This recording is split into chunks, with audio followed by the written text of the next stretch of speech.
Siap hadapi tantangan ini? Masuki Valorant dan main sebagai salah satu agen global dari penjuru dunia. Gabungkan FPS, kekuatan supernatural, dan ratusan strategi taktis.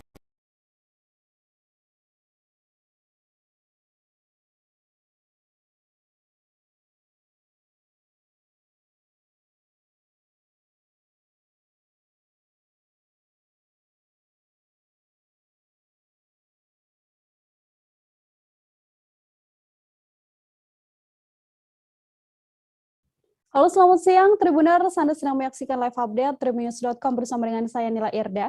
Seperti biasanya, kami akan menyajikan informasi terkini dari berbagai daerah yang akan dilaporkan secara langsung oleh reporter kami di lapangan. Inilah live update selengkapnya. Kita awali dengan informasi pertama, Saudara. Kondisi gedung Pasar Beasmah Kota Panggaralam, Sumatera Selatan terlihat tak terawat. Gedung dengan puluhan kios pedagang di dalamnya itu tampak kusam dan banyak fasilitas yang telah rusak. Bahkan sejumlah kios di Pasar Beasmah yang dibangun sekitar tahun 2013 tersebut banyak yang kosong dan telah rusak. Sejak dibangun, pasar tersebut hanya ditempati pedagang beberapa bulan saja, setelah akhirnya ditinggalkan. Untuk mengetahui bagaimana informasi selengkapnya, sudah tersambung bersama saya ada wartawan dari Sri Poko, ada Wawan Septiawan di sana yang akan memberikan informasinya pada Anda. Halo, selamat siang Wawan.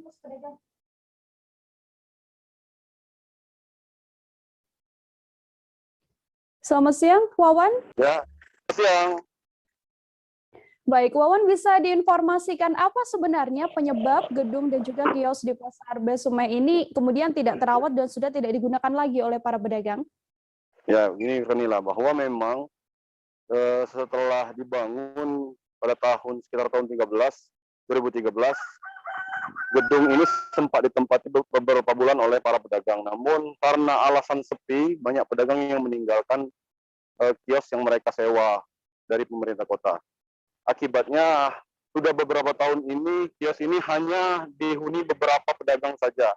Bahkan banyak yang dijadikan gudang sayur oleh sejumlah agen sayur, Nila. Baik, kemudian Pak pedagang atau penyewa kios ini akhirnya meninggalkan pasar ini, apa saja pernyataan atau alasan dari mereka? Iya, Nila, bahwa memang sebelumnya pasar ini memang sepi, jadi pembeli tidak terlalu banyak pengunjung yang membuat para pedagang menilai bahwa dagangan mereka tidak laku dan bukannya mendapat untung malah merugi. Dengan kondisi seperti itu, banyak pedagang meskipun sudah dari awal di pembangunan digratiskan, mereka terpaksa harus meninggalkan kios yang mereka sewa karena memang hampir tidak ada aktivitas jual beli. Namun saat ini kondisi di sini mulai membaik dan mulai ramai, inilah. Apa upaya yang kemudian dilakukan oleh pemerintah untuk kembali membuat pasar ini beroperasi dengan baik dan juga banyak dikunjungi oleh sejumlah pengunjung begitu? Berdasarkan keterangan dari Kepala UPTD Pasar Beasmah ini, bahwa memang saat ini Pemkot sedang merencanakan untuk perbaikan fasilitas yang sudah rusak, terutama rolling door yang memang selalu menjadi keluhan para pedagang. Bagaimana mereka bisa berjualan atau menyimpan barang di kios jika kondisi rolling door kios rusak. Bahkan memang saat ini pemerintah kota sedang konsen memindahkan atau merelokasi pedagang yang ada di pasar Dempo Permai ke pasar Mendagung yang lokasinya memang berdekatan dengan pasar Beasmah ini lah. Baik, terima kasih banyak Wawan Septiawan, wartawan Sri Poko atas laporan Anda. Selamat bertugas kembali, Wawan. Kita lanjutkan ke informasi lain, Saudara. Viral di media sosial, ini adanya seorang pemuda yang dilamar oleh gadis di Kabupaten Pinrang, Sulawesi Selatan. Video prosesi pametoada atau melamar dalam tradisi Bugis ini memang viral di media sosial sejak beberapa hari belakangan. Viralnya kisah tersebut seusai pertama kali dibagikan oleh sebuah akun Facebook yakni Nursyati Tanti pada Senin 22 November. Meskipun anaknya sudah dilamar, namun proses pernikahan diketahui belum dilaksanakan dalam waktu dekat ini. Untuk mengetahui bagaimana informasi selengkapnya terkait adanya siswi SMP yang melamar mahasiswa dengan mahar setidaknya 500 juta rupiah ini. Tersambung bersama saya ada Nining Anggreani, wartawan Tribun Timur yang akan memberikan informasinya pada Anda. Halo Nining. Ya, halo rekan. Halo rekan Nila. Baik, Nining, selamat siang. Bisa diinformasikan, ini kan siswi SMP yang kemudian melamar seorang mahasiswa begitu ya. Dari pengakuan dari pihak keluarga sendiri, apa yang membuat pihak keluarga kemudian melamarkan anak gadisnya dengan seorang mahasiswa? Ya, baik. Jadi di acara Mapetwada ini atau lamaran dalam bahasa Bugis, lamaran itu artinya dikatakan Mapetwada ya. Nah, ada dua keluarga, yakni keluarga Haji Diana dan Haji Asmira atau kerap dipanggil Haji Mira. Nah, diketahui kedua keluarga ini sepakat untuk tidak menyebutkan nama calon mempelai masing-masing. Hal itu dikarenakan keduanya masih menempuh pendidikan. Nah, diketahui calon mempelai perempuan masih duduk di bangku SMP, sementara calon mempelai laki-laki masih kuliah di semester 1. Nah, Haji Diana yang diketahui merupakan yang duluan melamarkan anak gadisnya itu kepada putra dari maksud saya Haji Mira yang melamarkan anak gadisnya itu kepada putra Haji Diana ini, mengatakan bahwasannya dia mempunyai hubungan baik dengan calon besannya tersebut, sehingga dia menjodohkan anaknya itu. Lain hal setelah itu Haji Mira berpendapat bahwasannya putra dari Haji Diana ini mempunyai sifat yang sopan santun, juga beragama karena merupakan lulusan dari pesantren. Jadi itu yang membuat Haji Mira melamarkan anak gadisnya kepada putra dari Haji Diana.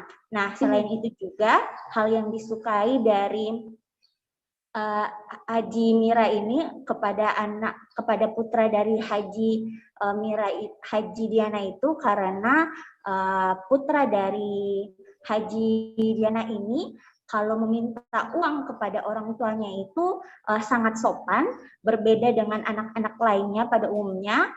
Katanya putra dari Haji Diana ini kalau meminta uang itu harus duduk dulu terlebih dahulu, kemudian baru meminta uang kepada orang tuanya. Nah, sikap itulah yang membuat Haji Mira merasa bahwasannya putra dari Diana ini sangat menghargai orang tuanya. Seperti itu, rekan Mila.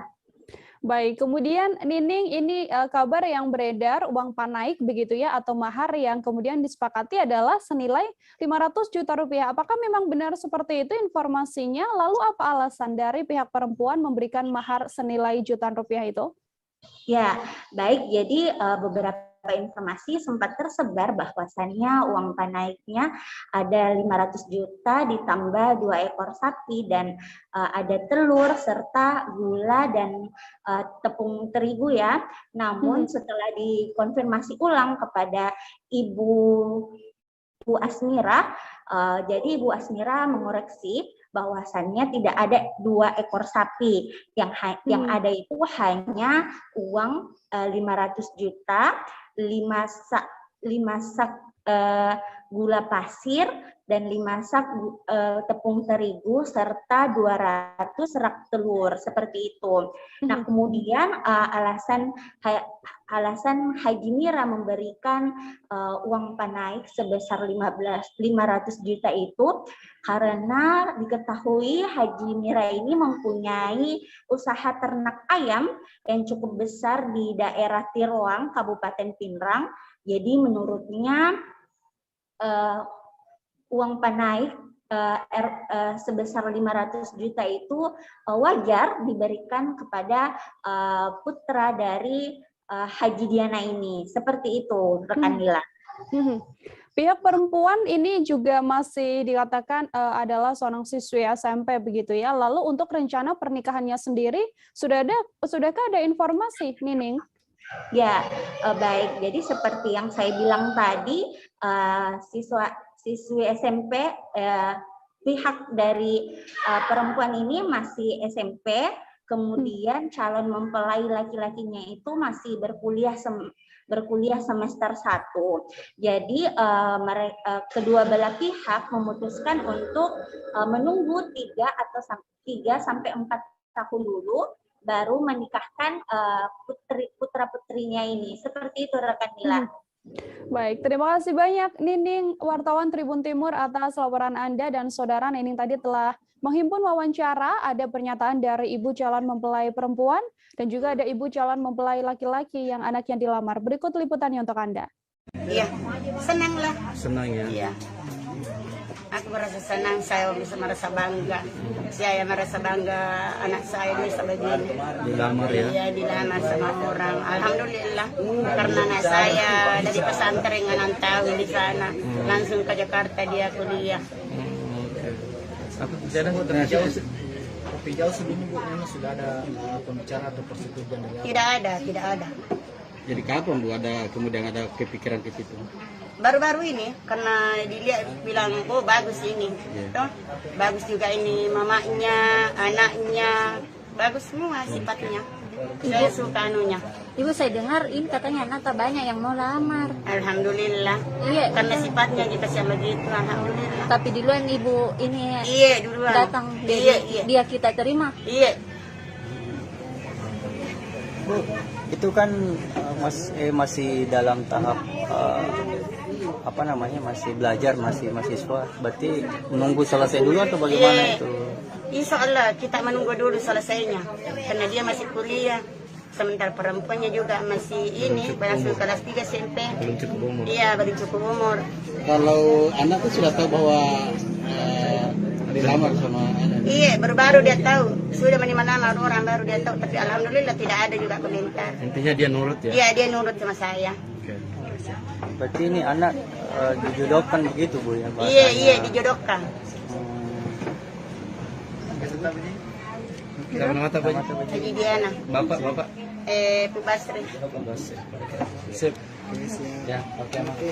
Tapi Pak Haji, itu kenapa mau menikahkan anaknya dengan, kan anak tak perempuannya? Iya. Kenapa mau menikahkan anaknya dengan pihak mempelai laki-laki dengan tidak seperti kebiasaan adat Bugis lainnya? Artinya pihak biasanya kan laki-laki yang melamar. Sekarang ini perempuan yang melamar, itu apa alasannya? Alasannya saya suka orang tuanya. Saya sudah lama berkubai dengan orang tuanya. Anaknya juga baik, lulus dari pesantren, sifatnya baik, menghargai orang tua, menghargai semua orang tuanya. Jadi saya suka dia.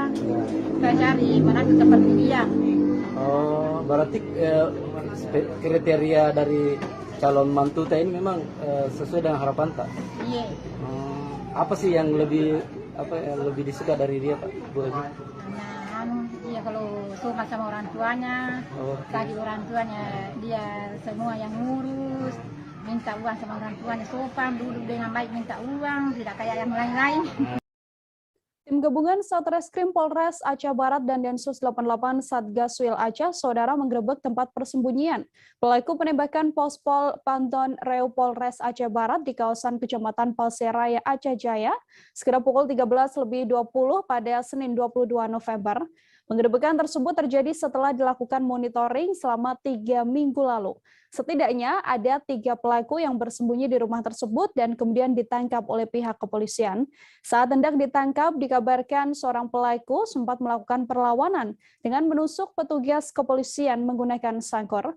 Untuk mengetahui informasi lebih lengkapnya, tersambung bersama saya ada wartawan dari Serambi News, Subur Dani, yang akan memberikan informasinya pada Anda. Halo, Subur.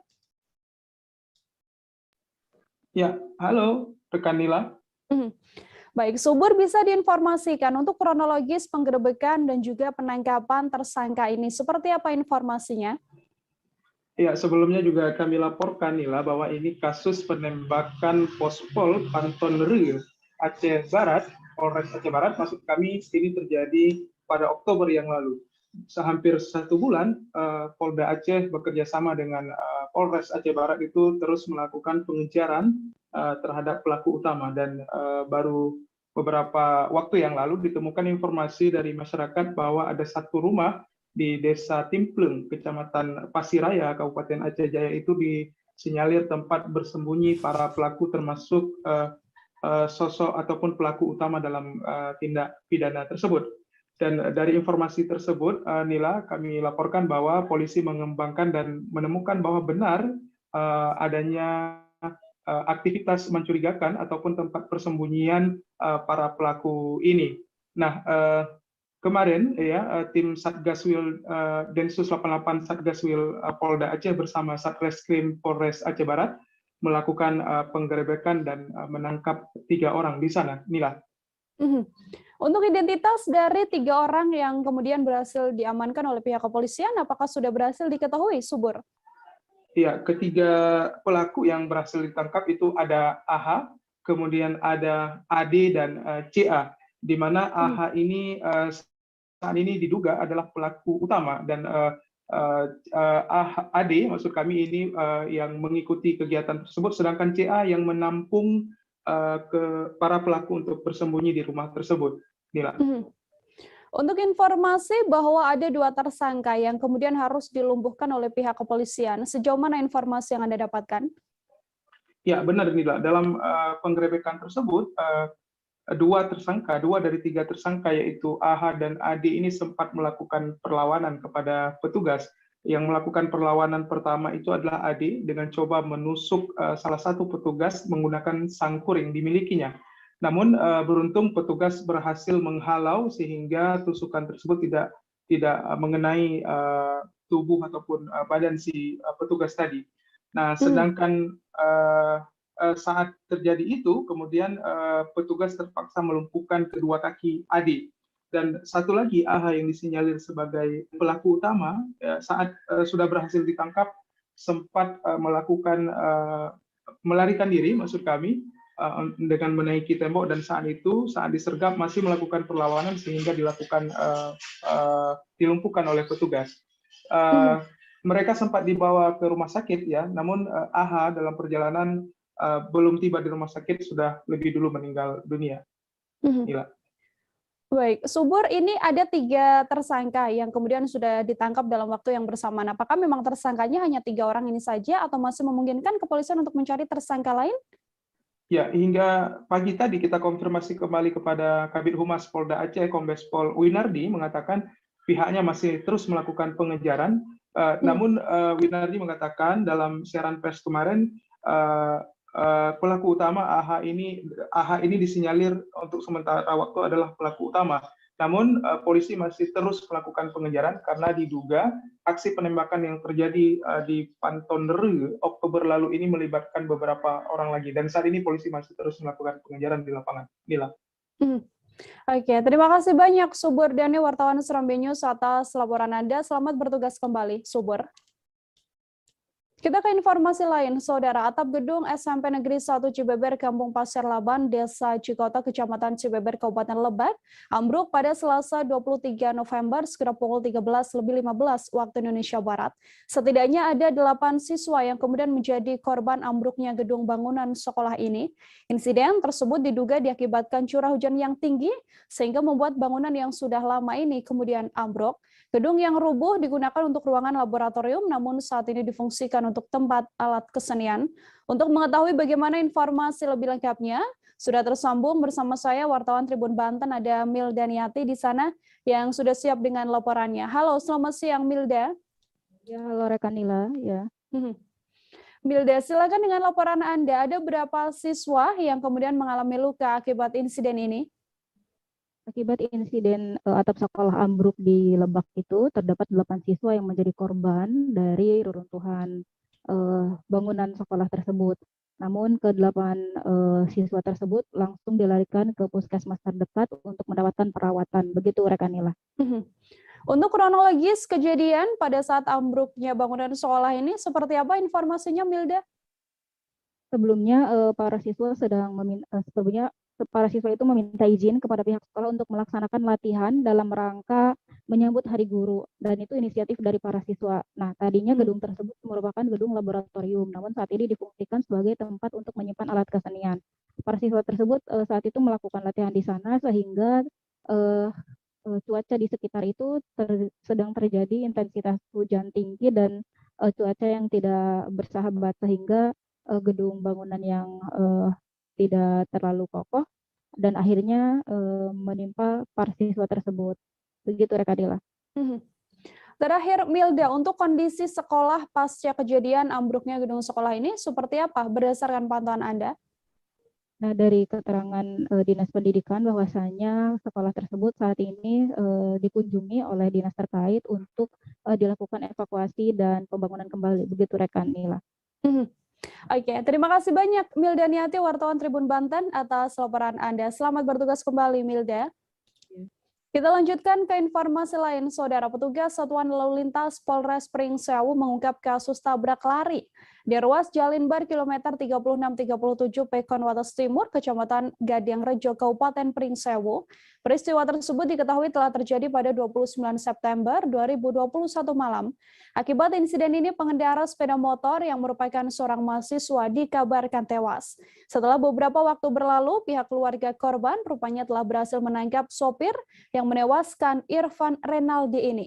Keluarga korban kemudian menghubungi Polres Satuan Lalu Lintas Polres Pringsewu untuk menangkap pelaku di rumah korban pada Sabtu kemarin.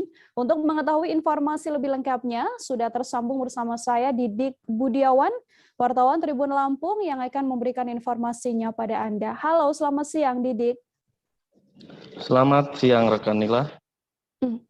Dan laporan Anda untuk kronologis awal adanya peristiwa tabrak lari ini, seperti apa informasinya? Oke, terima kasih rekan Nila. Pada 29 September 2021 malam sekira pukul 21.00 lalu terjadi kecelakaan lalu lintas yang menewaskan seorang mahasiswa warga Pekon Panutan, Kecamatan Pagelaran, Kabupaten Pringsewu, di mana mahasiswa tersebut berkendara di Jalan Lintas Barat KM 3637 Pekon Wates Timur, Kecamatan Gading Rejo, tertabrak oleh sebuah kendaraan truk. Akan tetapi pada saat itu kendaraan truk ini melarikan diri, sementara korban inisial GIR atau Gregorius Irfan Renaldi meninggal ketika di tempat kejadian perkara. Itu Nila.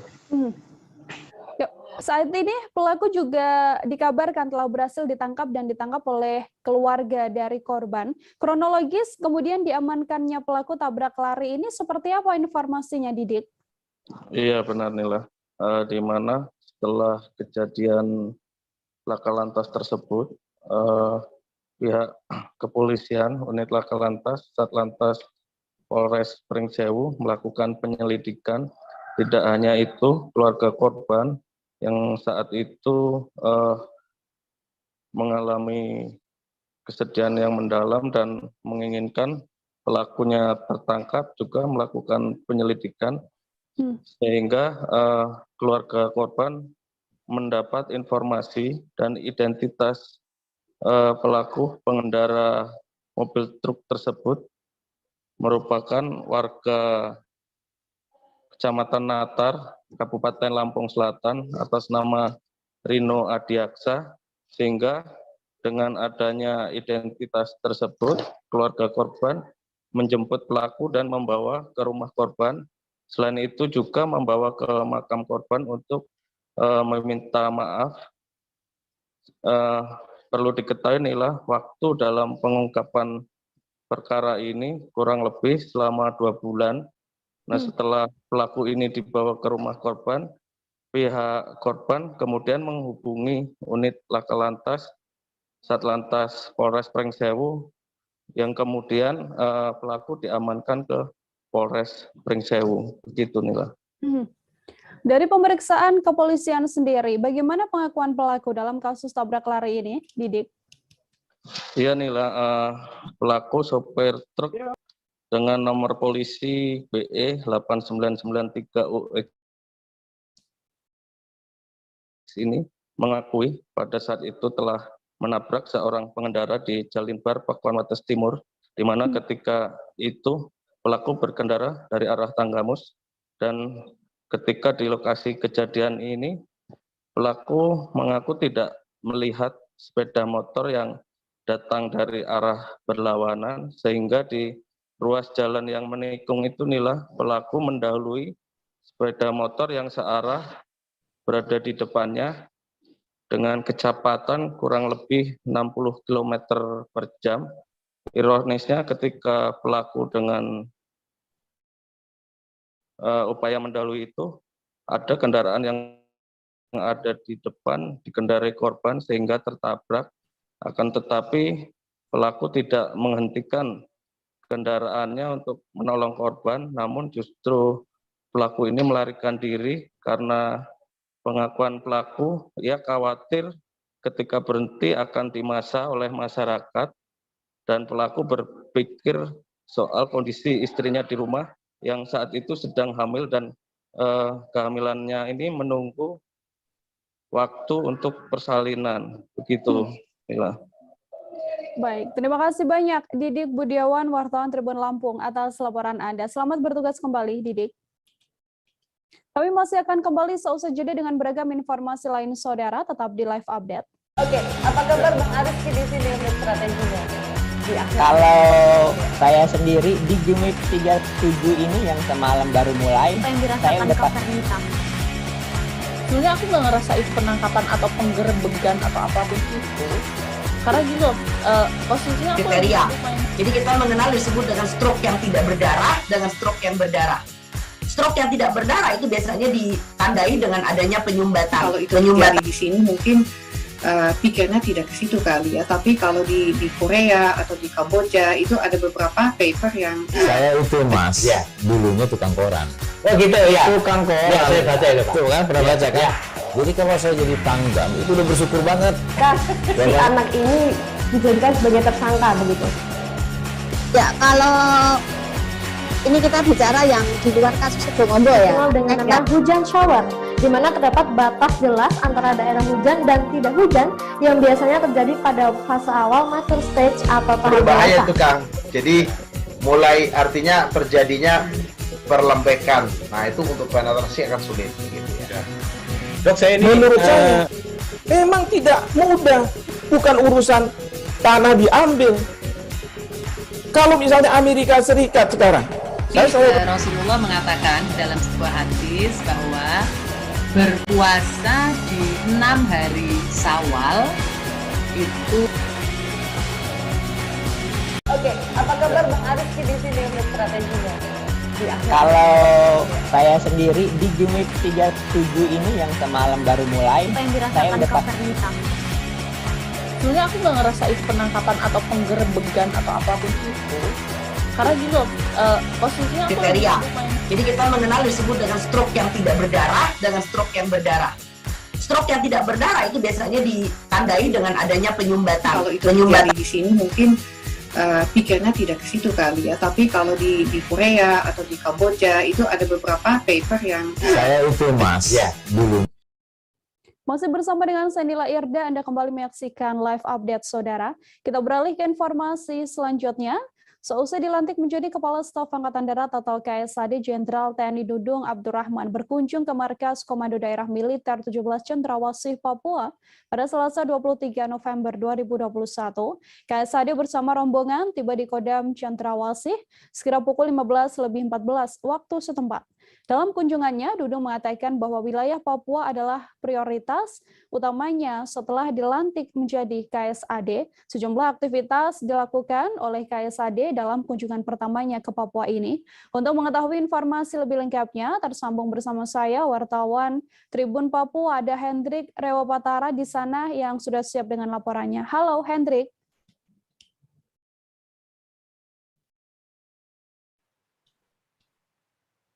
Ya, halo, selamat sore rekan Nila dan juga Tribuners.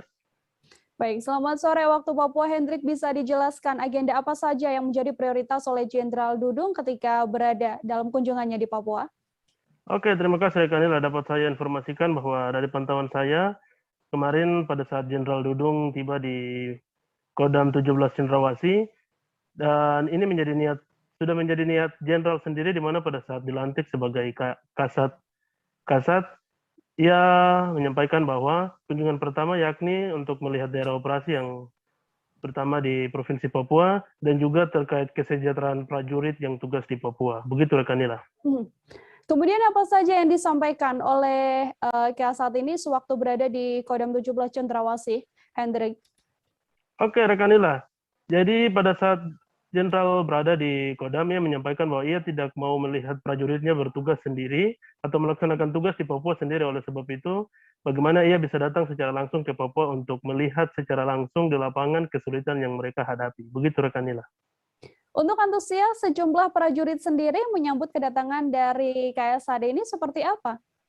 Ya, untuk antusias sendiri dari prajurit sangat luar biasa ya, di mana kemarin terjadi hujan gerimis, namun antusias dari para prajurit menyambut kedatangan Pak Jenderal sendiri sangat luar biasa dengan tari-tarian adat, maupun dengan tepuk tangan, maupun dengan sejumlah sapaan dari para prajurit itu sendiri. Begitu rekan Nila.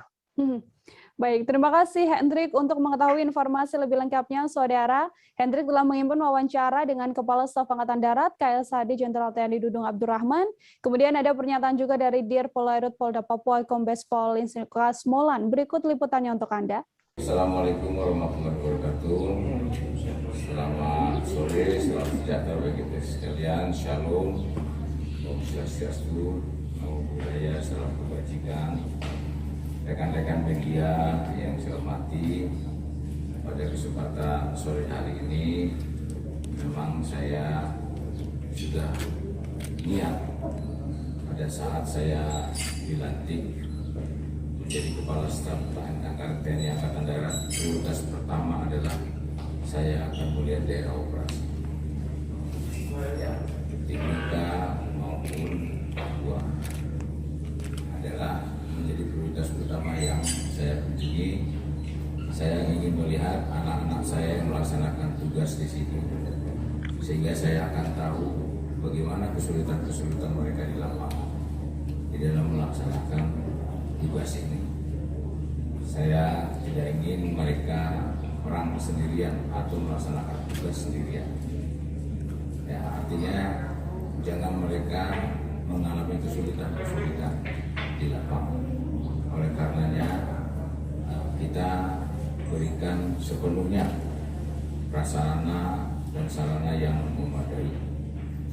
Tadi saya sudah sampaikan kepada pasukan yang akan melaksanakan tugas bahwa tugas di Papua ini adalah bukan tugas untuk melaksanakan operasi perang, bukan, tetapi membantu Polri dan membantu pemerintah daerah untuk memulihkan jalur perekonomian, memulihkan situasi keamanan di sini. 1 bulan menjelang momen Natal dan Tahun Baru, Saudara, harga minyak goreng di Pasar Sentral Hamadi naik menjadi Rp19.000 per liternya. Sejumlah pedagang mengatakan bahwa sudah selama sepekan terakhir harga minyak goreng memang telah naik. Sebelumnya, harga minyak goreng dijual dengan kisaran Rp16.000 per liternya.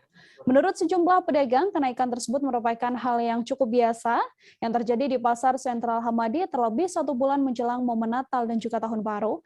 Untuk mengetahui bagaimana informasi selengkapnya, sudah tersambung bersama saya ada Aldi Bimantara, wartawan Tribun Papua di sana yang sudah siap dengan laporannya untuk Anda. Halo Aldi.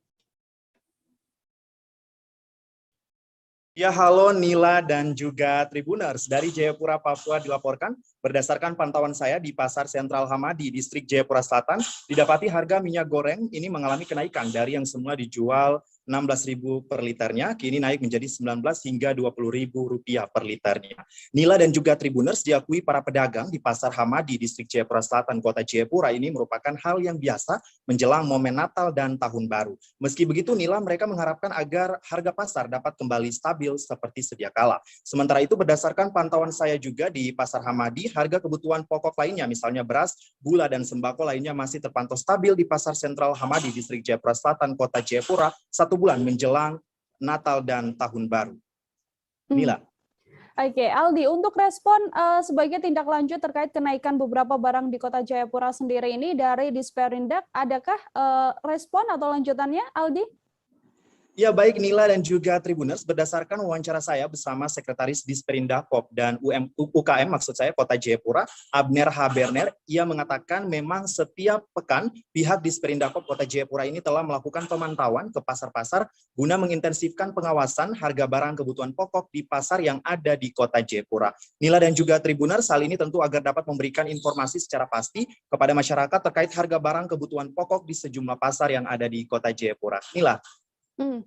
Oke, Aldi, dengan adanya kenaikan minyak goreng ini menjelang momen Natal dan juga Tahun Baru, apakah juga berdampak untuk penjualan yang ada di pasar tersebut? Ya baik Nila dan juga Tribuners, memang berdasarkan pantauan saya di Pasar Sentral Hamadi, Distrik Jayapura Selatan hari ini, selain minyak goreng yang mengalami kenaikan, ini nampaknya telur ayam juga naik harganya dari semula dijual dengan kisaran harga Rp60.000, maksud saya, kini menjadi Rp65.000. Namun para penjual ini menilai hal tersebut normal dan mereka mengatakan kenaikannya sudah terjadi sekira sepekan yang lalu. Nila. Baik, terima kasih banyak Aldi Bimantara, wartawan Tribun Papua atas laporan Anda. Untuk mengetahui informasi lebih lengkapnya, saudara, terhimpun wawancara dengan seorang penjual minyak goreng, Haja Muhammad Syah. Berikut laporannya untuk Anda. Telurnya sekarang harga berapa, Pak? Sekarang 60-an. 60-an ya. Sebelumnya mungkin Pak harga telurnya? 50. Memang menjelang tahun baru ini naik atau seperti apa? Ya begitu. Oke. Naik ya. Oke. Pemberantasan narkoba di wilayah Dumai, saudara, telah gencar dilakukan oleh Polres Dumai. Termasuk yang terbaru adalah penggagalan peredaran narkoba jenis sabu-sabu seberat 8,3 kg.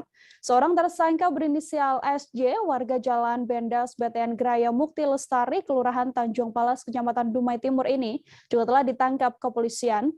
SJ merupakan orang suruhan Ahmadi alias Ujang alias Debus yang saat ini masuk dalam buronan kelas kakap Polda Riau yang juga merupakan warga Tanjung Palas. Untuk mengetahui informasi lebih detailnya tersambung bersama saya wartawan Tribun Pekanbaru.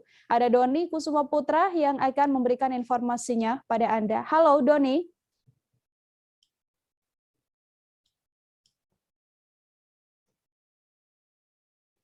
Halo Doni, selamat siang. Ya, siang rekan Nila. Doni, silahkan dengan laporan Anda bisa dijelaskan untuk kronologis penangkapan seorang tersangka ini seperti apa, kemudian barang bukti apa saja yang telah diamankan kepolisian?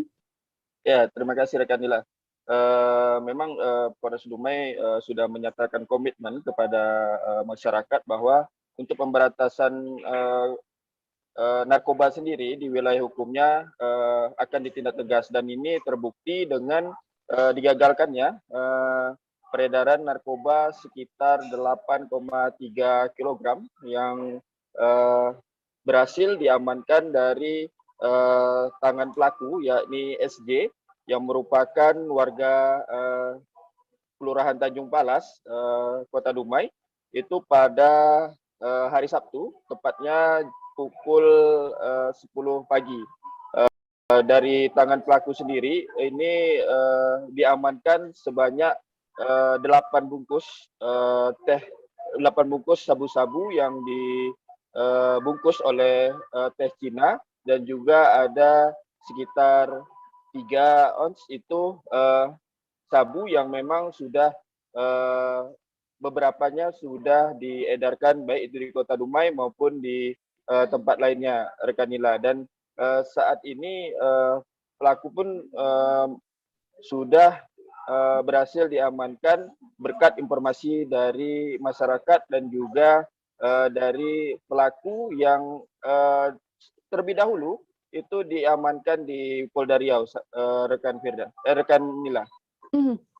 Doni, ini tersangka yang kemudian telah berhasil ditangkap oleh pihak kepolisian. Adakah kaitannya dengan sosok bernama Debus, buronan kakap Polda Riau? Ya, rekan Nila.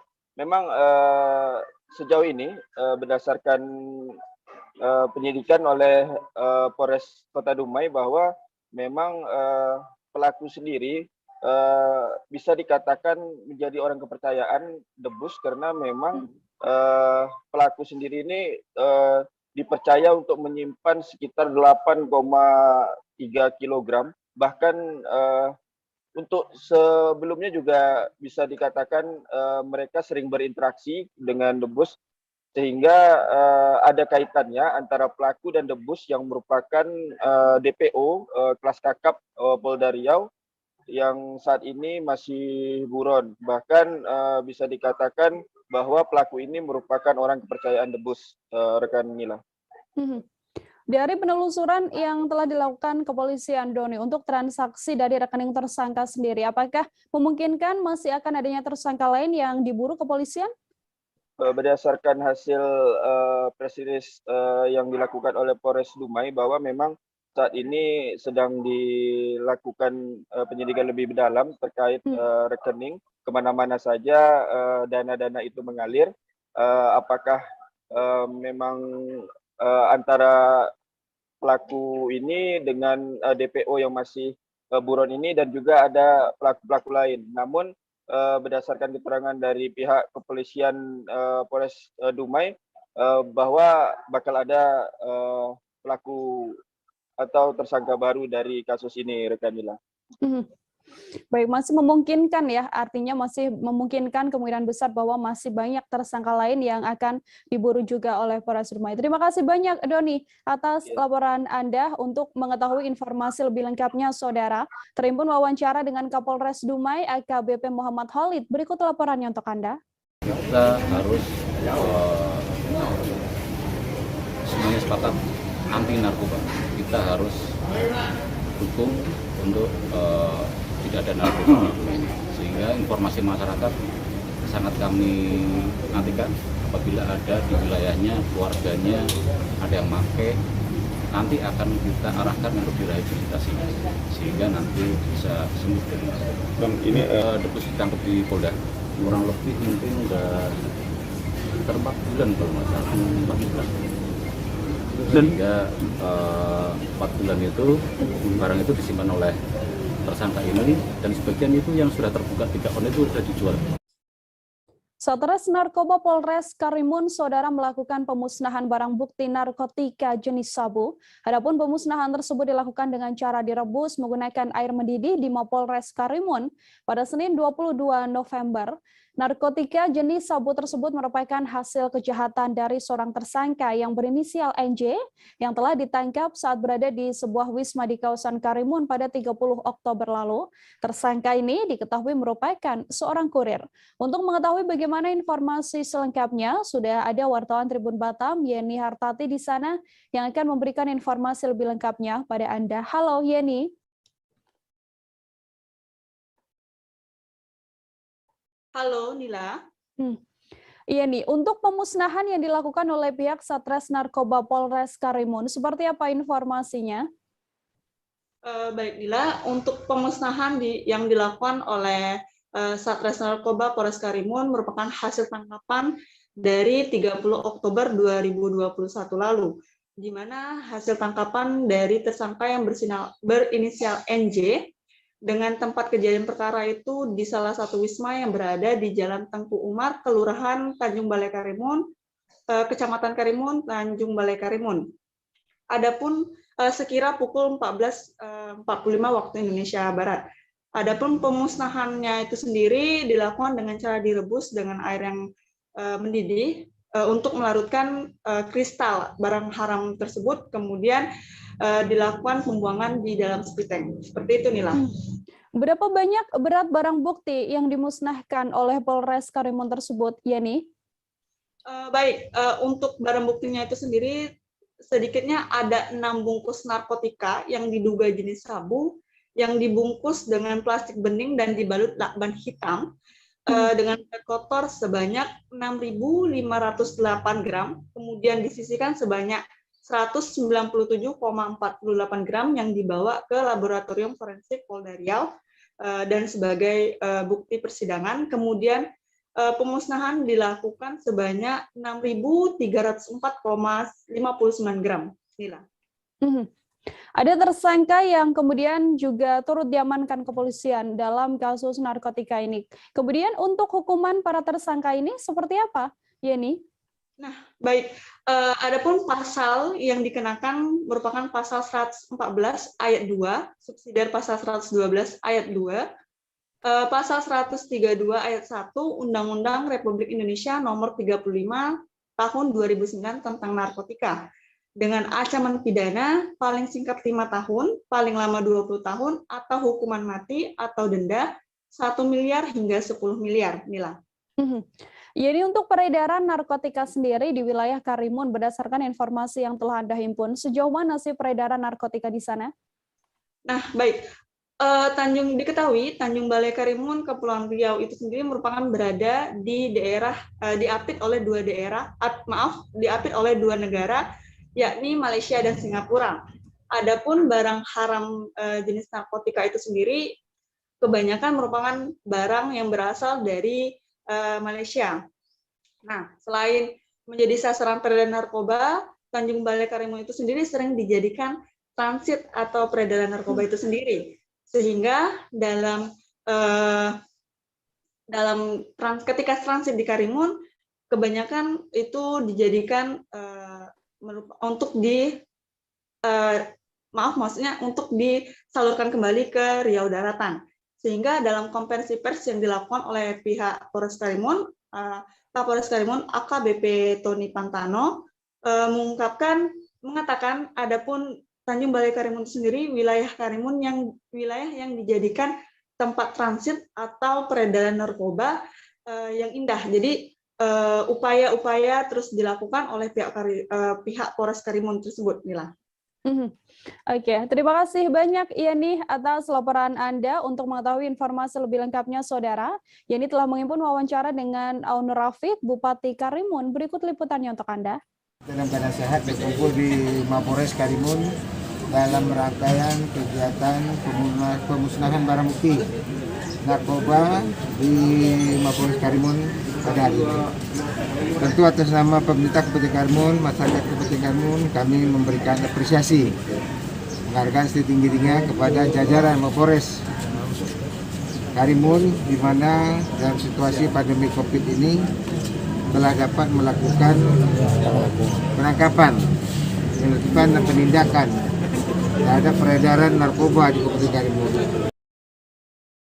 Tim gabungan Polda Jambi, Saudara, menggerebek setidaknya 2 laki-laki dan 1 perempuan dalam razia operasi penyakit masyarakat atau PEKAT di Siginjai di sebuah hotel di kawasan Talang Banjar, Jambi Timur pada Senin 22 November. Ketiganya diduga kuat terlibat dalam jaringan prostitusi. Para pelaku ini tak bergeming saat petugas mengetuk pintu kamar. Meski telah dibantu oleh pihak hotel, para anak muda ini tidak membuka pintu dan seolah isi kamar sedang kosong. Sampai akhirnya setelah melalui persetujuan dari pihak hotel, pintu hotel akhirnya dijebol oleh pihak kepolisian. Diduga kuat, seorang di antara laki-laki tersebut merupakan muncikari, di mana ia memang kerap mencari pelanggan untuk teman wanita yang saat itu tidur bersamanya di dalam kamar. Untuk mengetahui bagaimana informasi lebih lengkapnya, sudah ada Aryo Tondang, wartawan Tribun Jambi, yang akan memberikan informasi lebih lengkapnya pada Anda. Halo Aryo. Halo, selamat siang Nila dan Tribuners. Selamat siang. Aryo, bisa diinformasikan untuk kronologis awal hingga dilakukannya penggerebekan dan berujung dengan pembongkaran pintu kamar hotel ini seperti apa informasinya?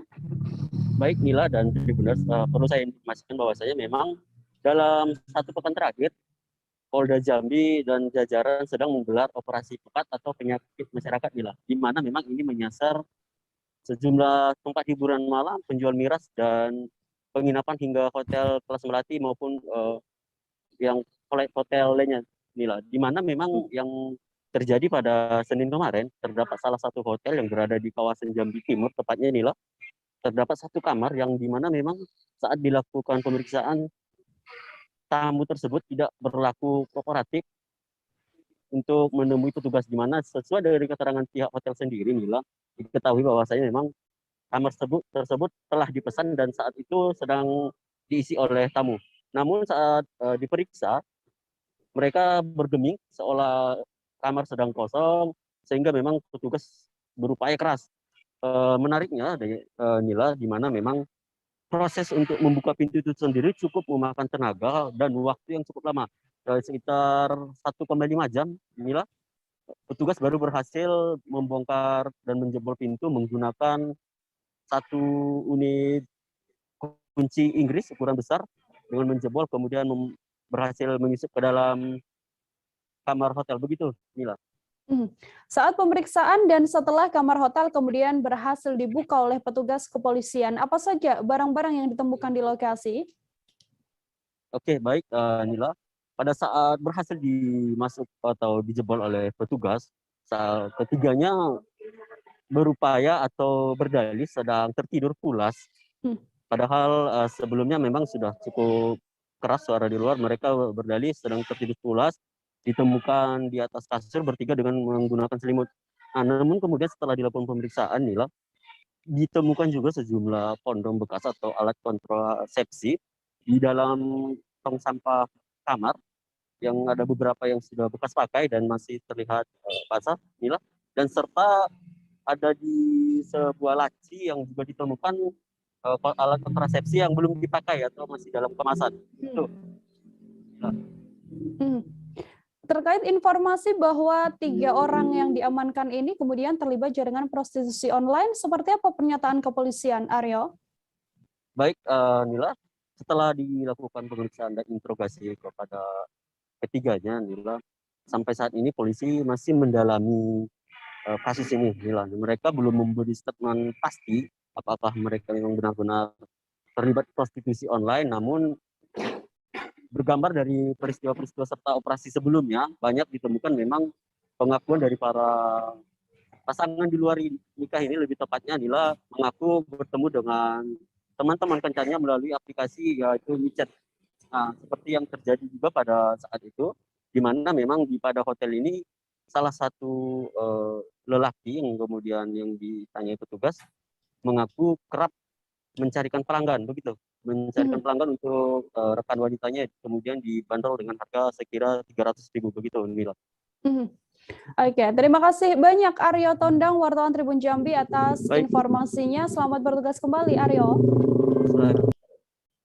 Kami masih akan kembali dengan beragam informasi lain, saudara tetap di live update. Oke, apa kabar Bang Aris di sini untuk strateginya? Kalau saya sendiri di Game 37 ini yang semalam baru mulai, saya udah sebenarnya aku nggak ngerasa itu penangkapan atau penggerebegan atau apapun itu, karena gini loh, posisinya aku kriteria. Jadi kita mengenal disebut dengan stroke yang tidak berdarah dengan stroke yang berdarah.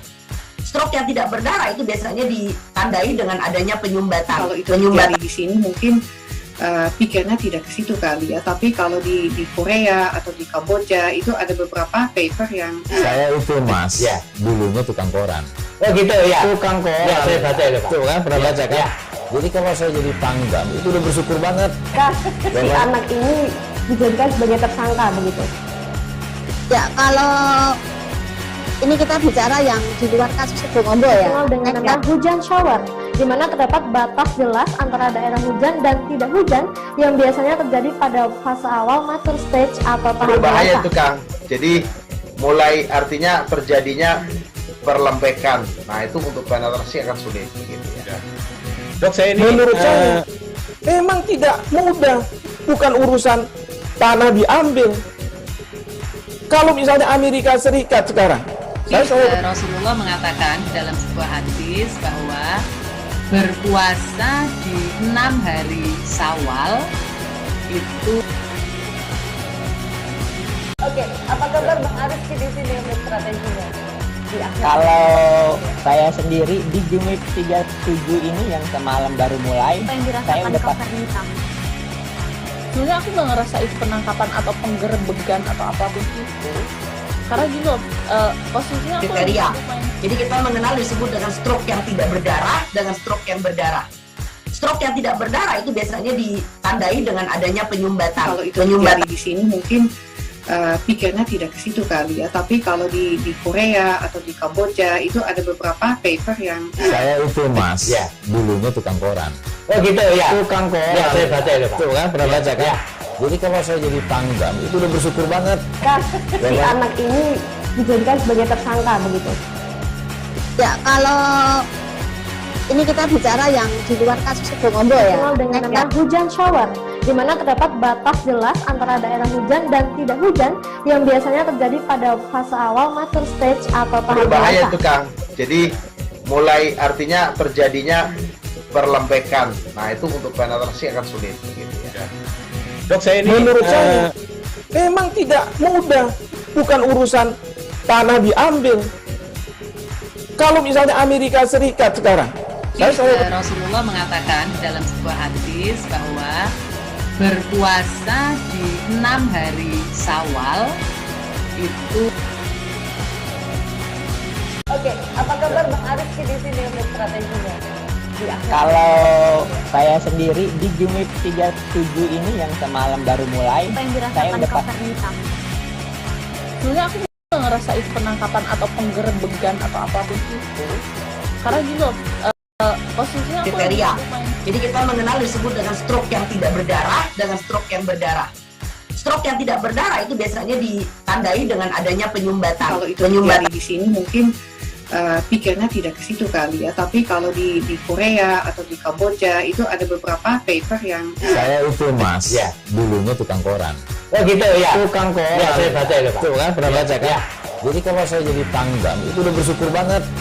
Si anak ini dijadikan sebagai tersangka begitu. Ya, kalau ini kita bicara yang di luar kasus Sebongombo ya. Dikenal dengan nama hujan shower, di mana terdapat batas jelas antara daerah hujan dan tidak hujan yang biasanya terjadi pada fase awal mature stage atau tahap Berbahaya dewasa. itu Kang. Jadi mulai artinya terjadinya perlembekan. Nah itu untuk penetrasi akan sulit. Gitu ya. Dok, saya ini menurut saya memang tidak mudah, bukan urusan tanah diambil. Kalau misalnya Amerika Serikat sekarang, Rasulullah mengatakan dalam sebuah hadis bahwa berpuasa di 6 hari Syawal itu. Oke, apa kabar Bang Arif di sini untuk strateginya? Kalau saya sendiri di Jumip 37 ini yang semalam baru mulai, saya udah Sebenarnya aku nggak ngerasa itu penangkapan atau penggerebegan atau apapun itu. Karena gitu, posisinya aku kriteria. Jadi kita mengenal disebut dengan stroke yang tidak berdarah dengan stroke yang berdarah. Stroke yang tidak berdarah itu biasanya ditandai dengan adanya penyumbatan. Kalau itu terjadi di sini mungkin pikirnya tidak ke situ kali ya, tapi kalau di Korea atau di Kamboja itu ada beberapa paper yang Saya itu Mas, dulunya tukang koran. Bersama dengan saya Nila Irda, Anda kembali menyaksikan live update saudara. Kita beralih ke informasi lain, Jaksa Penuntut Umum atau JPU menarik tuntutan penuntut umum perkara Valencia. Ibu yang dituntut 1 tahun penjara karena sering memarahi mantan suaminya yang selalu pulang mabuk. Hal ini diungkapkan oleh JPU dari Kejaksaan Agung dalam agenda replik atau pembelaan JPU dari pledoi Valencia. Penuntut umum Syahnan Tanjung dalam sidang mengatakan bahwa Valencia tidak terbukti secara sah. Valencia kemudian dibebaskan dari segala tuntutan. Untuk mengetahui informasi lebih lengkapnya, sudah tersambung bersama saya, wartawan Tribun Jabar, ada Cikwan Suwandi di sana yang akan memberikan informasi lebih lengkapnya pada Anda. Halo, selamat siang Cikwan. Ya, siang Nila. Cikwan, silakan dengan laporan Anda untuk kronologis kasus Valencia ini sendiri yang juga viral di media sosial. Seperti apa informasinya? Ya, Nila. Jadi kasus ini bermula dari perceraian dari Valencia dan mantan suaminya yaitu Chan Yung Ching. Jadi mereka setelah sahnya perceraian mereka, Chan Yung Ching melaporkan Valencia dengan kasus KDRT psikis. Jadi Chan Yung Ching itu merasa dia mengalami gangguan secara psikis karena KDRT, karena sering dimarahi oleh Valencia. Kemudian setelah sidang beberapa lama, kemudian JPU Jaksa Penuntut Umum menuntut Valencia dengan 1 tahun penjara. Namun dalam persidangan itu Valencia mengatakan bahwa alasan dia memarahi Chan Yung Ching karena Chan Yung Ching setiap hari pulang dalam keadaan mabuk-mabukan. Maka dia menganggap bahwa hal itu adalah hal wajar jika seorang istri memarahi suaminya karena pulang mabuk-mabukan. Cik Iwan, kemudian untuk keputusan dari Kejagung sendiri yang menyatakan bahwa membebaskan Valencia ini, apa saja alasan dari pihak Kejagung? Jadi setelah kasus ini viral dan kemudian Kejaksaan Agung pun memeriksa sedikitnya 9 jaksa dan menarik aspidun dari Kejati Jabar. Lalu saat kemudian setelah penuntutan maka Valencia pun membacakan pledoinya dan setelah itu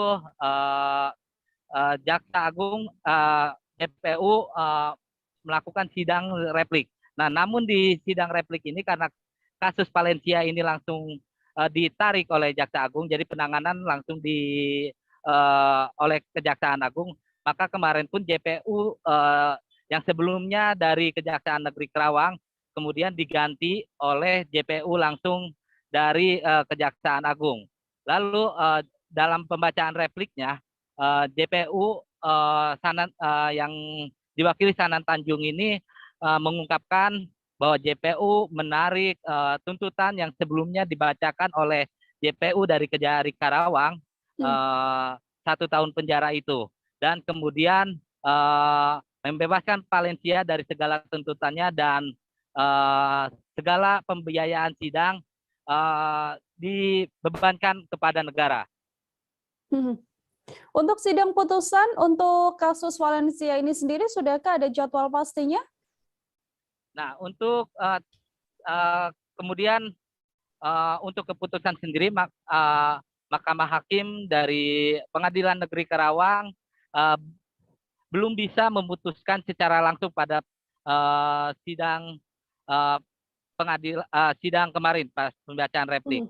Mereka meminta waktu agar melakukan diskusi terlebih dahulu untuk memvonis Valencia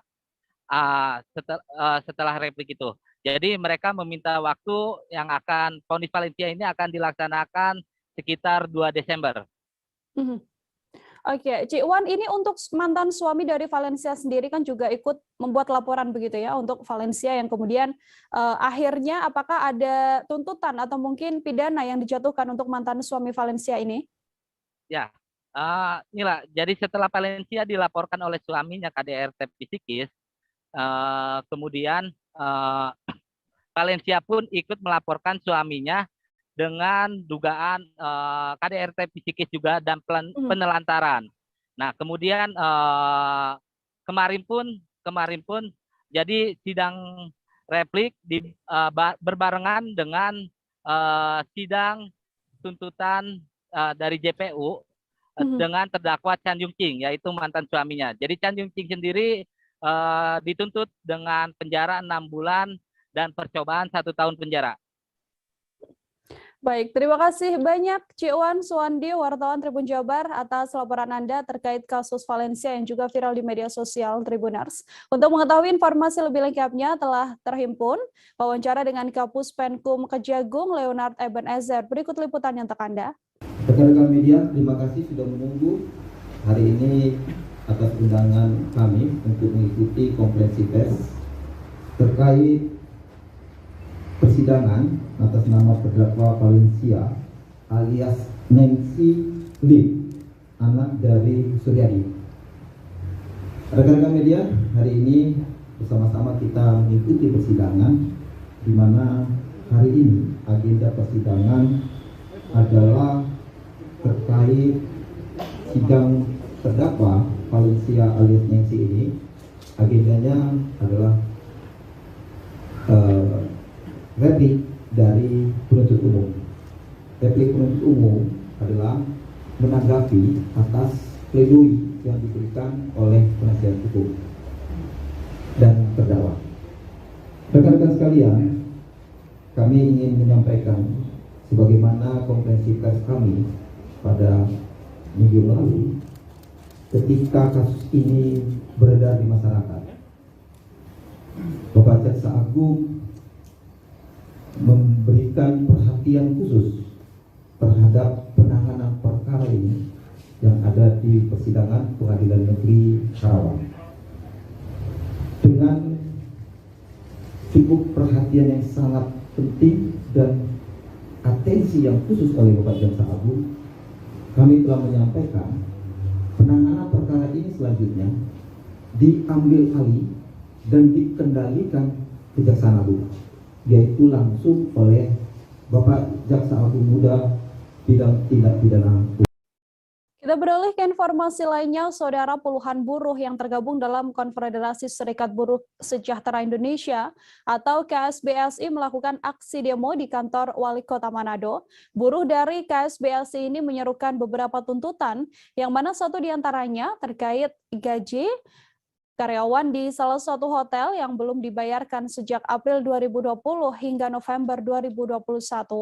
Untuk mengetahui bagaimana informasi lebih lengkapnya, tersambung bersama saya, wartawan Tribun Manado, ada Andreas Ruau di sana yang akan memberikan informasinya pada Anda. Halo Andreas. Oke, halo Nila. Baik, Andreas, silakan dengan laporan Anda. Aksi demo dilakukan oleh sejumlah buruh. Apa tuntutan dari para pendemo? Iya, ratusan buruh ini, mereka kemarin melakukan aksi unjuk rasa. Salah satunya juga karena dari bermasalah dengan salah satu hotel, yaitu Hotel Said Kawanua, terkait pesangon dan terkait masalah UMP ya, yang masih sama dengan UMP tahun ini, yang pada tahun 2022 tidak naik. Nah, untuk tuntutan mereka itu satu, menuntut pembayaran gaji sejak bulan April tahun 2020 sampai saat ini bulan November itu yang tidak dibayarkan oleh Hotel Said Kawanua. Yang kedua, menuntut Hotel Said Kawanua membayar pesangon terhadap 12 karyawan. Kemudian menuntut Hotel Said Kawanua membayar THR tahun 2019 dan tahun 2020. Kemudian membayar service charge dari bulan September hingga sekarang, dan kemudian meminta penyidik kepolisian untuk menseriusi meningkatkan laporan polisi yang baru saja mereka laporkan soal terkait hotel tersebut. Kemudian meminta kepolisian daerah Sulawesi Utara untuk melakukan penyelidikan lebih dalam, dan yang terakhir menolak penetapan upah minimum Provinsi Sulawesi Utara tahun 2022 yang ditetapkan oleh Gubernur. Juga meminta Wali Kota Manado dan Gubernur Sulawesi Utara menaikkan upah minimum Kota Manado di tahun 2022. Begitu kira-kira. Terkait aksi dari para pendemo ini, apakah pemerintah setempat kemudian sudah memberikan tanggapannya, Andreas? Oke, dari pemerintah setempat itu kemarin mereka dipertemukan dengan Kepala Dinas Ketenagakerjaan Kota Manado, dan dari Kepala Dinas mengatakan bahwa tuntutan mereka sedang diproses, dan untuk UMP Kota Manado juga sedang disusun secara anggaran dan bagaimana agar bisa menyesuaikan dengan kondisi pandemi yang pasca pandemi juga sempat mendapat tekanan bagi perekonomian di Kota Manado dan di Sulawesi Utara, sehingga hal ini menjadi concern dari pemerintah setempat untuk lebih serius dan lebih memperhatikan para nasib-nasib pekerja yang terutama yang sudah di PHK, begitu kira-kira. Oke, Andreas, untuk penetapan UMP tahun 2022 yang tadi sempat dikatakan tidak ada perubahan begitu ya. Dari pemerintah sendiri, apakah memberikan alasan mengapa UMP ini tidak mengalami kenaikan untuk tahun mendatang? Ya, karena alasannya banyak pertimbangan ya. Memang beberapa di antaranya itu ada investasi yang masih kurang di Provinsi Sulawesi Utara karena juga dampak pandemi COVID-19, hingga para investor-investor yang masih terdampak pandemi atau perekonomian yang masih terdampak pandemi juga relokasi anggaran yang banyak dialokasikan ke penanganan pandemi COVID-19, dan juga kunjungan-kunjungan aktivitas pariwisata di Kota Manado yang cukup berkurang karena pandemi COVID. Itu kira-kiranya. Oke, artinya memang pandemi COVID-19 cukup mempengaruhi ya di Manado sendiri untuk penetapan UMP 2022. Baik, terima kasih banyak Andreas, wartawan Tribun Manado atas laporan Anda. Selamat bertugas kembali. Terima kasih. Kita lanjutkan ke informasi lain, Saudara. Laundry Big Boss Ngabang yang berada di Dusun Tungkul, Desa Hilir Kantor, Kecamatan Ngabang, Kabupaten Landak, Provinsi Kalimantan Barat, mengalami kebakaran pada Selasa 23 November siang. Hampir 70% bangunan hangus terbakar, Saudara. Barang-barang yang ada di dalamnya juga hanya sebagian kecil yang kemudian bisa diselamatkan karena cepatnya api membakar. Diduga api tersebut muncul dari mesin pengering laundry. Untuk mengetahui informasi selengkapnya terkait kebakaran laundry yang menghebohkan warga di Kota Ngabang ini, tersambung bersama saya Alfonsius Pardosi, wartawan Tribun Pontianak, yang akan memberikan informasi lebih lengkapnya pada Anda. Halo, Alfon.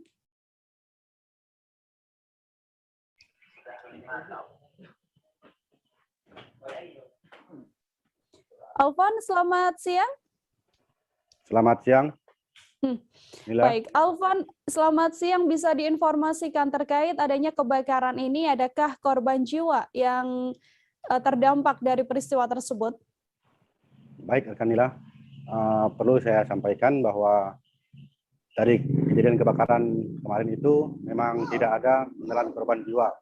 Namun hanya barang-barang yang ada di dalam hampir banyak yang hangus terbakar. Begitu, Kanila. Untuk situasi pada saat kebakaran terjadi seperti apa, Alfon? Apakah api ini juga turut membakar bangunan-bangunan yang ada di sekitar? Baik, saat kebakaran itu memang masyarakat langsung mengerumuni lokasi kejadian, sehingga menjadi tontonan karena lokasinya dekat dengan jalan raya. Kebetulan lokasinya di Jalan Utama Kota Ngabang. Untuk bangunan yang di sebelahnya, kanan kiri, kebetulan tidak ada yang menjalar apinya, sebab Laundry Big Boss ini berada atau dia hanya bangunan tersendiri. Begitu, Kanila. Dari keterangan pihak kepolisian, sudahkah berhasil diketahui lebih pasti apa sebenarnya penyebab dari kebakaran ini, Alfon? Baik, jadi dari keterangan Kasat Reskrim Polres Landak, yakni Ibtu Sugiono, beliau mengatakan dari hasil keterangan saksi, yakni pemilik Big Boss Laundry Hartadi, jika kebakaran awalnya adalah dari alat pengering pakaian, yang dimana alat pengering pakaian ini menggunakan gas LPG, sehingga api muncul dari gas LPG. Begitu, Kanila. Untuk proses pemadaman api sendiri, seperti apa informasinya, Alfon? Berlangsung berapa lama proses pemadaman api? Baik, untuk pemadaman berlangsung sekitar 1 jam. Itu pemadam dari Damkar Satpol PP Kabupaten Landak, kemudian dari Polres Landak menurunkan water cannon juga, serta pemadam api swasta Ngabang. Begitu, Kanila. Baik, terima kasih banyak Alfon atas informasinya. Untuk mengetahui informasi lebih lengkapnya, Saudara, Alfon telah menghimpun wawancara dengan Kasatpol PP Landak, Wibersono Jait. Berikut liputannya untuk Anda. Kita lucu begini, dengan kekuatan 5 orang aja gitu. Baru didekat sama yang lain-lain, tapi yang lain sudah pada masuk. Dibantu dari BPBD, dari Bapisi, waktu kota, itu ada. Inilah, berarti ini 25%. 25% itu benar selamat. Kalau udah habis kan banyak kebedasan. Itu aja Pak. Tidak. Kalau penyebab awalnya itu Pak, penyebab awal kita nggak bisa memastikan yang jelas ini kita penyelamatan bersama. Tidak ada korban ya Pak? Siap, belum tahu sementara kita mau pendinginan dulu baru kita cek. Berapa lama api padam Pak? Ya, itu kamu kurang lebih ada 45 menit. Oke, ya. Kita beralih ke informasi selanjutnya, Saudara. Belasan sopir angkot, tukang ojek hingga becak yang tergabung dalam Persatuan Persaudaraan Supir Angkot Becak dan Ojek atau Persabo di Kabupaten Majene mendeklarasikan diri untuk mendukung Anies Baswedan untuk maju dalam pemilihan presiden 2024 mendatang. Deklarasi itu digelar di pelataran Boyang Asamalewang, Majene pada Selasa sore. Mereka menggelar deklarasi dengan membawa poster bertuliskan mendukung Anies Baswedan maju sebagai calon di Pilpres 2024. Tak hanya itu, ada pula poster dengan gambar Gubernur DKI Jakarta yang bertuliskan Anies Baswedan untuk Indonesia. Untuk mengetahui bagaimana informasi lebih lengkapnya terkait deklarasi dukungan untuk Anies Baswedan untuk maju Pilpres 2024 mendatang, tersambung bersama saya Misbah Sabarudin, wartawan Tribun Sulbar yang akan memberikan informasinya pada Anda. Halo Misbah.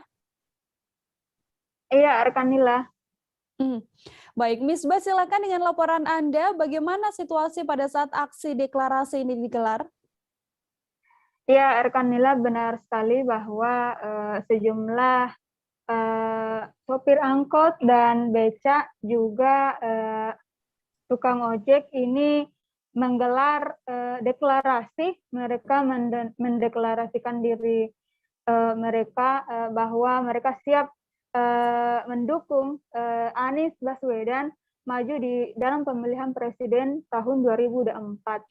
Belasan supir angkot, becak, dan ojek ini tergabung dalam komunitas yang diberi nama Persatuan Persaudaraan Sopir Angkot, Becak, dan Ojek atau disingkat dengan nama Persabo. Mereka menggelar deklarasi menyatakan dukungan kepada Anies Baswedan untuk maju sebagai calon presiden dalam Pilpres 2024 mendatang di halaman Boyang Samalewuang, Majene, tepat berada di Jalan Jenderal Gatot Subroto, Kelurahan Banggai, Kecamatan Banggai, Kabupaten Majene. Mereka membawa spanduk, kemudian mereka juga satu persatu berorasi menyatakan dukungan mereka terhadap Anies Baswedan, dan mereka juga membawa becak, kemudian mobil dan kendaraan masing-masing dalam menggelar deklarasi ini. Demikian rekan Nila. Misbah, kemudian untuk sejumlah sopir angkot yang tergabung dalam komunitas ini, ya bisa saya katakan, apa alasan mereka atau apa yang meyakinkan mereka sehingga yakin untuk mendeklarasikan diri Anies Baswedan ini bisa maju dalam Pilpres mendatang?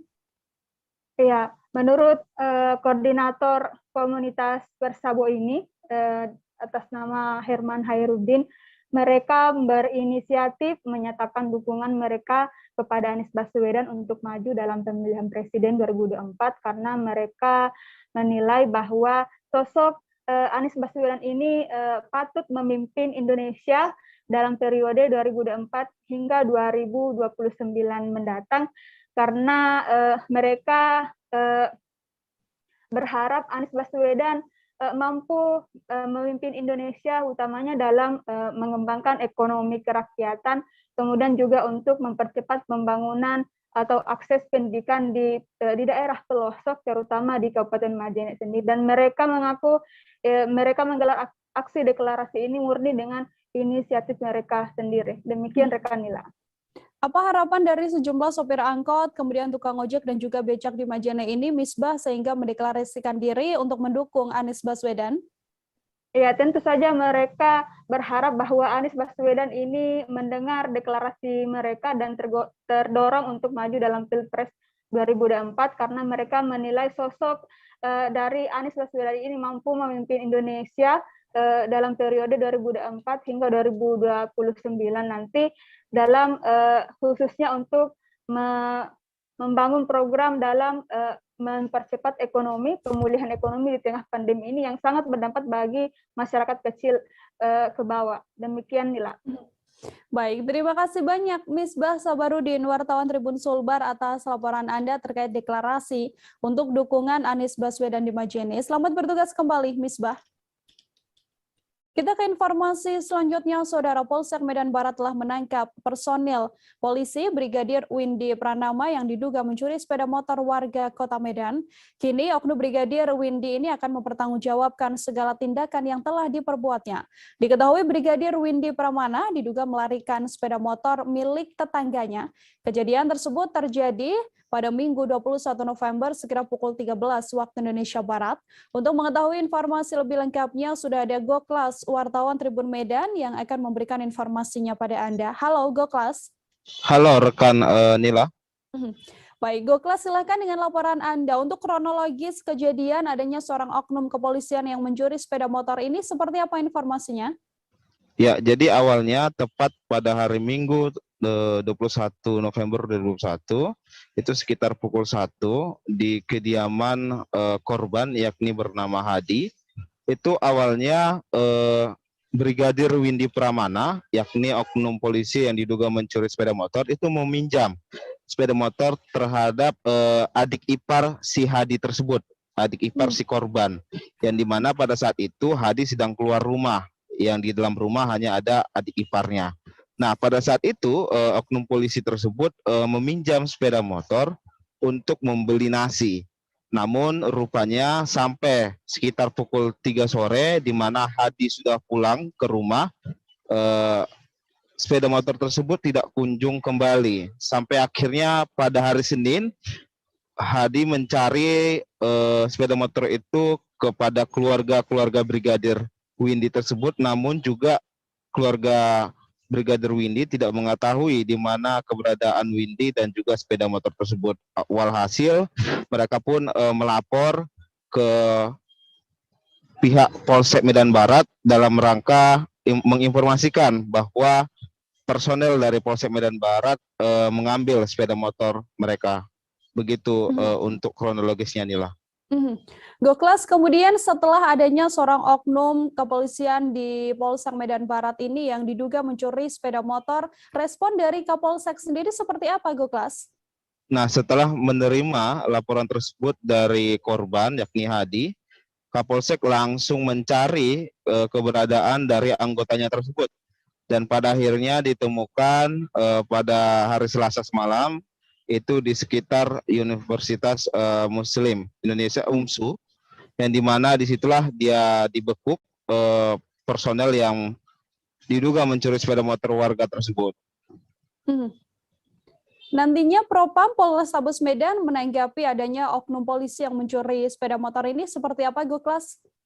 Nah, jadi sebelum ke Propam memang Kapolsek pertama-tama dia meminta maaf terlebih dahulu kepada warga atas tindakan dari oknum tersebut, lalu langsung memberikan Brigadir Windy itu ke Propam Polrestabes Medan. Sementara tadi keterangan dari Propam Polrestabes Medan yang terbaru bahwa ternyata Brigadir Windy ini sudah tidak masuk dinas selama 35 hari dan hasil tes urinnya positif narkoba. Seperti itu, Nila. Dari pengakuan oknum polisi itu sendiri, apa sebenarnya motif dirinya melakukan pencurian sepeda motor milik tetangganya? Sudahkah berhasil diketahui, Goklas? Belum, sampai saat ini untuk brigadir tersebut dia hanya meminta maaf terhadap korban atas tindakannya tersebut. Namun alasan kenapa dia sampai ingin mencuri belum terkuak dan memang untuk sampai saat ini masih coba untuk diperiksa oleh Propam Polrestabes Medan.